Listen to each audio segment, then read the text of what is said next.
David Martinez was calibrating irrigation systems in the agricultural dome when the message came through his work terminal. Visitor requesting immediate meeting at his residential unit. He'd been living on this remote frontier colony for 2 years, working as an agricultural engineer, keeping to himself. Visitors were rare. Most of his interactions were professional and brief. When he returned to his modest quarters, he found a Velrani woman waiting. She carried herself with obvious authority despite traveling alone, her clothing and bearing suggesting someone of significant status. "Are you David Martinez?" she asked, her voice controlled but carrying undertones of intensity. "Yes, can I help you?" "I am Ambassador Lyra of the Velrani Diplomatic Corps. I've traveled here because my daughter insists on seeing you. She's asked repeatedly for months, and I finally decided to honor her request by finding you myself." David was completely confused. He didn't know any Velrani children, couldn't imagine why one would want to see him. He lived quietly, maintained minimal social connections, deliberately avoided drawing attention. "I think there's been some mistake, Ambassador. I don't know your daughter. I keep to myself here. I don't interact much with families or children." "But you don't remember her," Lyra said with certainty. "But she remembers you very clearly. 18 months ago, at the transit station on Kepler Hub, you helped a small child who was lost and frightened during a crowd surge." David paused, searching his memory. 18 months ago, he'd been passing through Kepler Hub during his journey to this colony. There'd been an incident in the crowded transit station. A small Velrani girl, maybe 5 or 6 years old, crying and clearly lost among the mass of travelers. He'd stopped, knelt down to her level, asked if she was lost. He'd stayed with her for maybe 15 minutes while they searched for her mother in the crowd. Once they'd found her mother, he'd left immediately to catch his connecting transport. "I remember helping a lost child," David said slowly. "But that was over a year ago and it wasn't significant. I just stayed with her until we found you." "It was significant to her," Lyra said, her voice carrying emotion she was clearly trying to control. "She talks about it constantly. About the kind human who made her feel safe when she was terrified, who stayed with her when everyone else walked past, who spoke gently and helped her find me. For 18 months, she's carried that memory as something precious." David tried to process this. "Ambassador, I'm glad I could help, but surely she's moved past that incident by now. Children that age." "She hasn't moved past it. If anything, the memory has become more important to her over time. She asks about you regularly. If you're all right, where you are, if she could see you again to thank you properly. I initially thought it was temporary childhood attachment that would fade, but it hasn't faded." Lyra's expression mixed gratitude with something like wonder. "My daughter needs to see you, to know you're real and present, that the memory she treasures is connected to an actual person who still exists. I've come to ask if you'd be willing to meet her." They talked for over an hour in David's modest quarters. Lyra explained what had happened from her perspective. "Myra, my daughter, was 6 years old when we were at Kepler Hub. There was a sudden crowd surge, people rushing for departure gates. In the chaos, Myra was separated from me. She was lost among hundreds of travelers, terrified, unable to find me." Lyra's voice tightened. "I was frantically searching for her, but the crowd was massive. Meanwhile, she was alone and crying. Most travelers ignored her, too busy with their own schedules, their own concerns. She told me later that she stood crying for several minutes before anyone stopped. Then you appeared. You knelt down to her level, spoke gently, asked if she was lost. You stayed with her, kept her calm, helped her describe me so we could search effectively.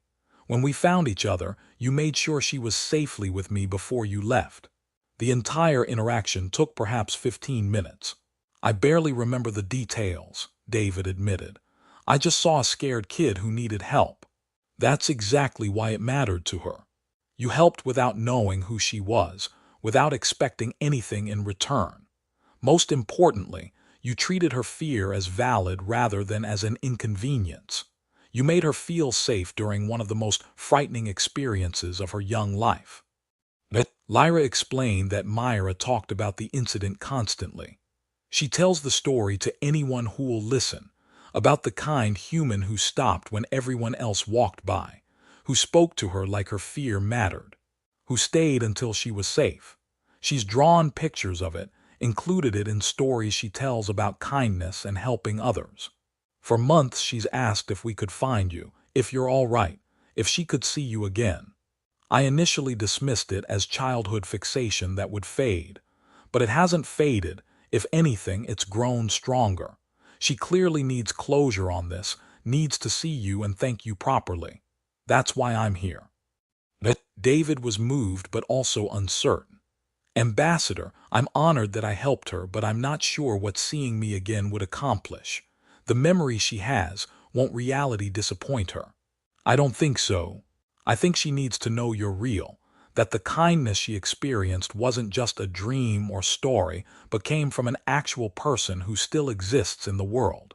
She needs to say thank you and to know you're all right.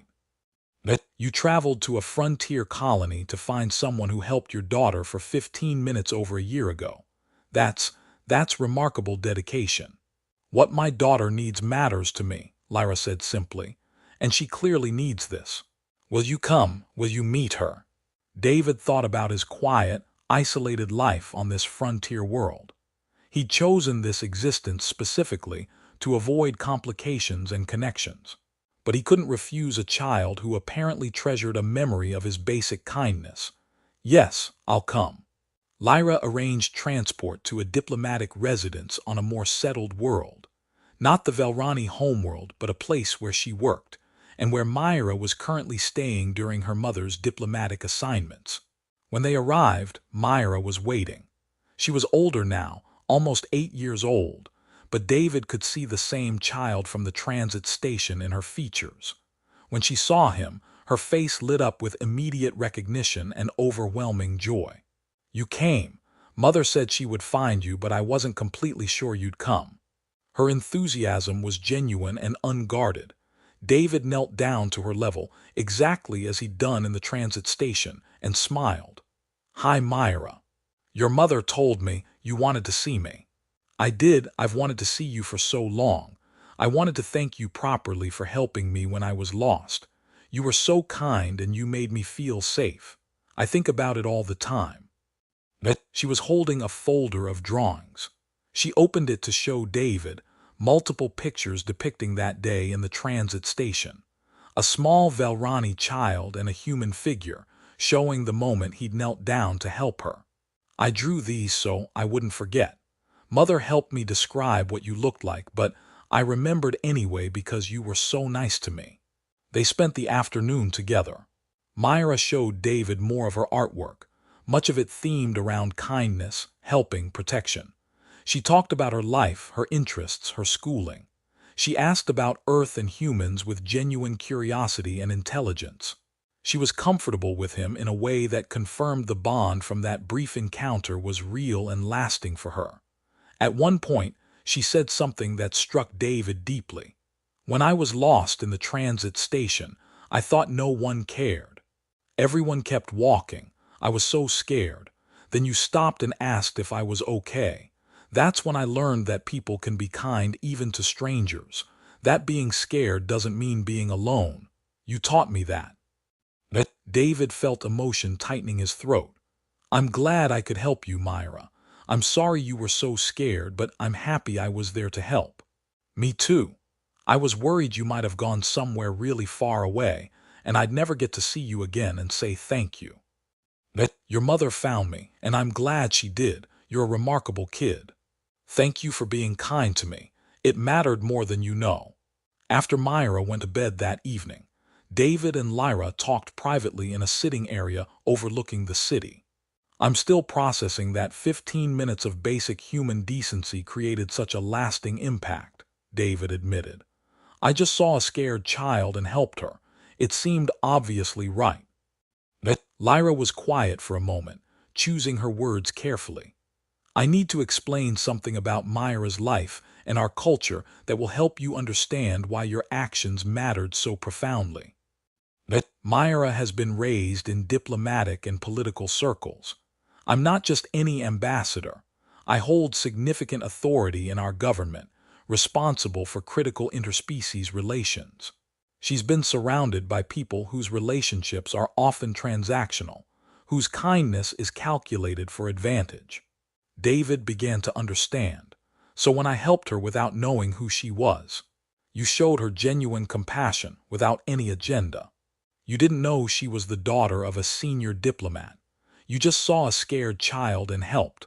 That authenticity, that unconditional kindness, was revelatory to her. You proved that kindness could be real rather than performed. That's what she treasures. Lyra continued. Over these 18 months, Myra's constant references to the kind human have made me think deeply about what genuine cross-species understanding should look like. Not calculated diplomacy and careful protocols, but actual compassion shown person to person without political calculation. Your simple act has influenced how I approach human-Velrani relations.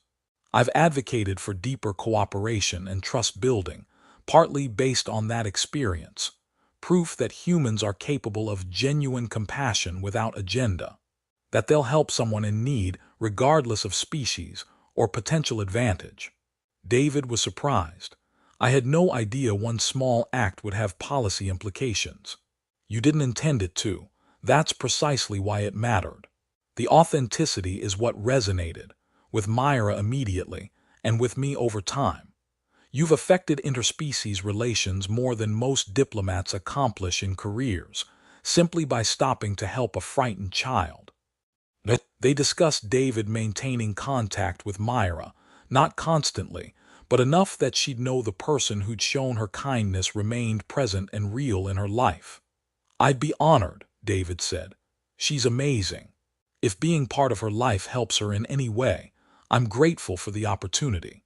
Thank you for helping her then and for being willing to be present now. You've given her something important, proof that genuine kindness exists, that strangers can be trusted, that compassion across species is real rather than just diplomatic theory.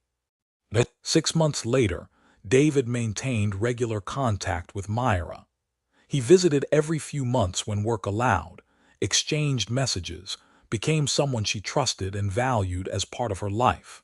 He'd also developed genuine friendship with Lyra, built on their shared care for Myra and mutual appreciation for the unexpected connections his simple act of kindness had created.